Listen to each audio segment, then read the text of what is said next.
Yo mga angkol, survey mi diri sa mong area nga, nami kita ng area mga angkol ba nga planuhan mong paliton. May ragod, pero medyo may kasubida diri nga portion. So nakalamang diri sa luyo kay klaro kay ito ang diri mga angkol. Muna si Busing tagiya.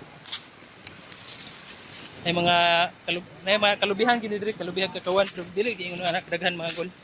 Kalamang diri kini mga angkol. Yun. Ni. Oh.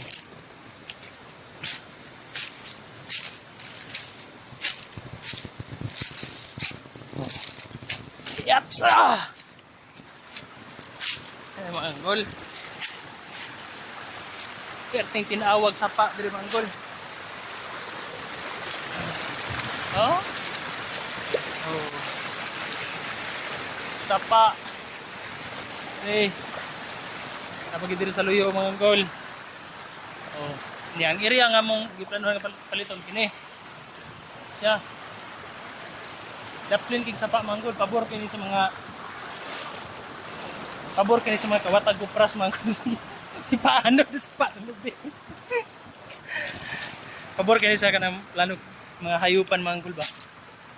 So, sabot min kung didang na amon dayon nun. Halos isa ka hektarya po siya mga angkol. May mga lubi pero wala kinatiman lagi kay kasagdan sa tagiya. Dili siya duolog karsada. Ang karsada babaw. Masulod og sakyanan dira pa sa babaw niya. Pababa na. Para kayo. Pababa ng area diri. Ya, ang boundary ani mga angkol. Sapa pag speak aside naglalis ni manggol. Tumura na to ang survey karon manggol.